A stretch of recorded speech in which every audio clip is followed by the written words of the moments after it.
Salam luar biasa dahsyat. Halo sahabat semua dan subscriber yang setia. Bertemu lagi dengan saya Rizal dalam channel Analisa. Ada sebuah pertanyaan yang menarik. Bagaimana cara orang-orang kaya dan perusahaan multinasional mengetahui secara presisi kapan waktu yang tepat untuk melakukan ekspansi bisnis besar-besaran, sementara kompetitor mereka masih menahan pengeluaran? Yang jelas, jawabannya sama sekali bukan berdasarkan tebakan atau insting, melainkan dari kemampuan membaca data tertulis secara objektif. Hari ini, kita akan melanjutkan kembali pembedahan kita mengenai strategi makroekonomi Bank Indonesia secara mendetail. Mari kita mulai. Judul dari pembahasan kita hari ini adalah Mengakselerasi Kredit Optimal 2025. Strategi makroprudensial akomodatif dan pro-growth Bank Indonesia. Seringkali orang meyakini bahwa strategi makroprudensial ini hanyalah urusan administratif pemerintah yang tidak berdampak pada keuangan pribadi mereka. Mari kita ubah cara pandang itu. Kebijakan ini sebenarnya adalah rencana panduan tertulis mengenai bagaimana Bank Sentral akan mengatur distribusi dana ke masyarakat pada tahun 2025. Sepanjang tahun 2025, kebijakan Bank Indonesia dirancang secara akomodatif, yang secara harfiah berarti Bank Indonesia sengaja membuat peraturan pelonggaran untuk mempermudah bank-bank komersial menyalurkan pinjaman untuk pembiayaan kepada masyarakat. Tujuannya adalah mendorong penyaluran kredit menuju tingkat yang paling optimal atau disebut pro-growth untuk mendukung pertumbuhan ekonomi. Mari kita lanjutkan. Kita melihat target menuju level kredit optimal dan efektivitas transmisi BI rate. Jika kamu berpikir bank sentral menurunkan suku bunga hanya untuk sekedar mengubah angka di papan pengumuman, perhatikan maksud sebenarnya dari kebijakan ini. Bank Indonesia menghadapi tantangan ganda di tahun 2025. Pertama, mereka harus mendorong pertumbuhan kredit agar keluar dari area kontraksi dan bergerak menuju level pertumbuhan yang tinggi.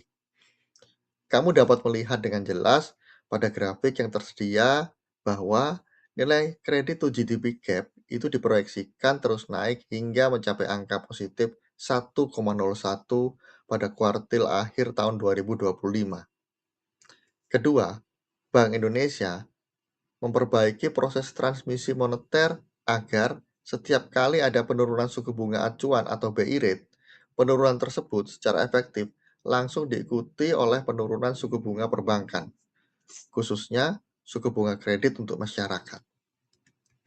Mari kita lanjutkan lagi. Mengapa optimalisasi intermediasi ini sangat kuat?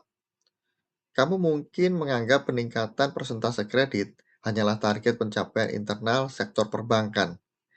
Jika kamu melihat pada tingkat yang lebih tinggi, penyaluran uang ini memiliki tujuan yang jauh lebih besar.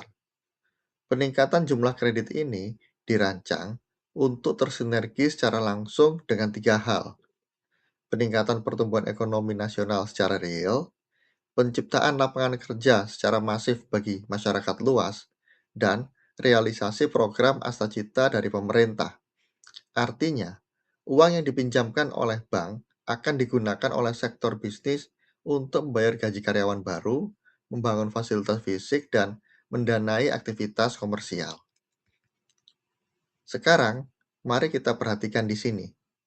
Katalis pertumbuhan mempertahankan instrumen akomodatif.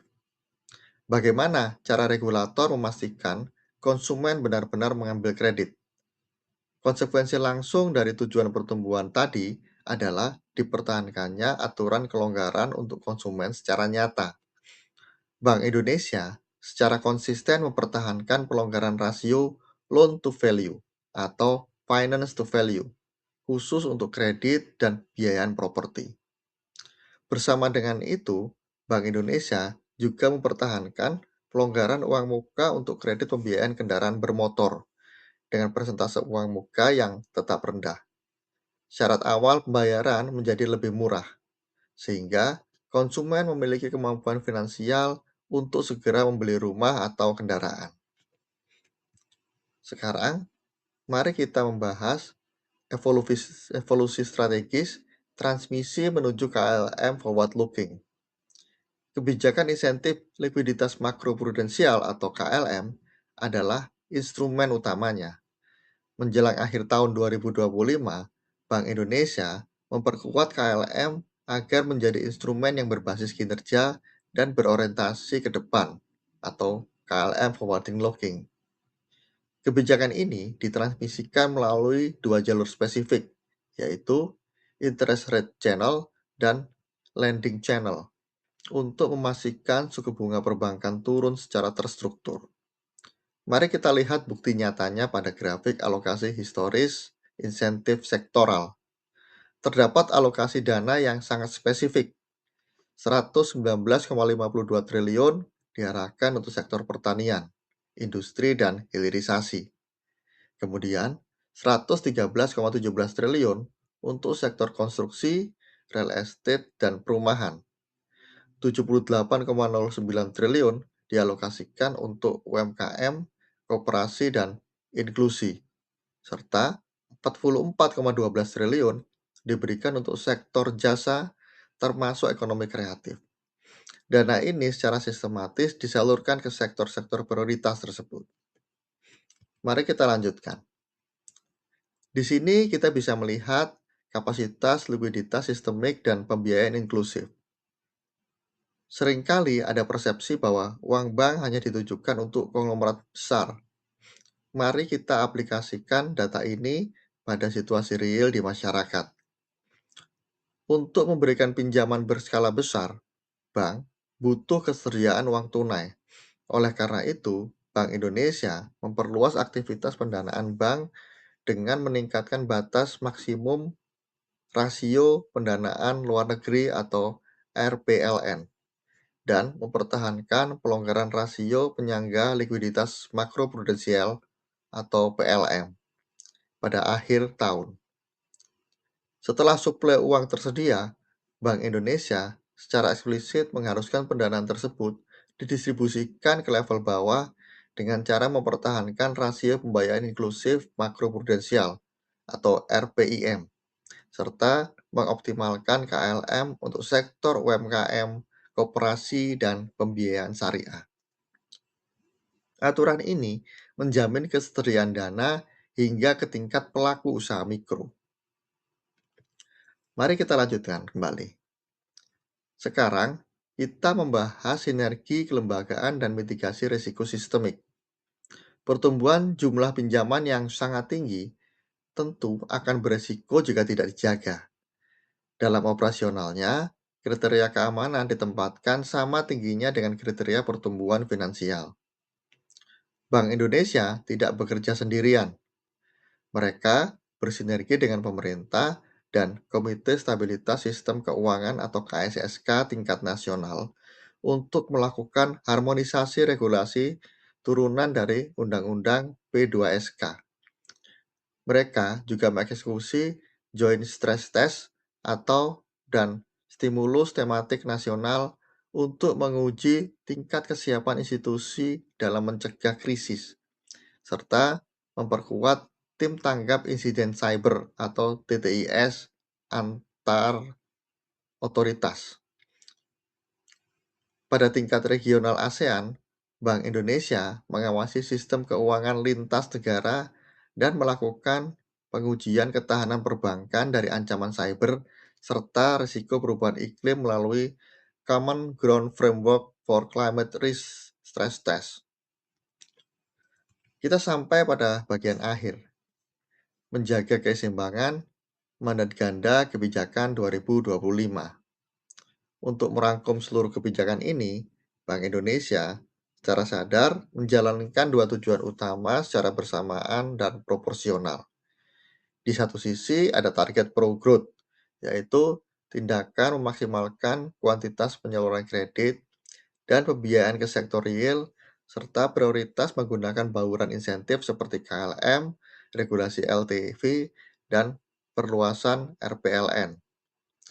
Di sisi yang berlawanan, ada target stability, yaitu menjaga stabilitas kondisi makroekonomi dan sistem keuangan secara ketat menggunakan metode pengawasan, pelaksanaan stres test, dan koordinasi kelembagaan KSSK. Keseimbangan ganda ini memastikan pencapaian pertumbuhan nilai ekonomi yang terukur dengan proteksi risiko yang terverifikasi. Kembali ke pertanyaan di awal video tadi.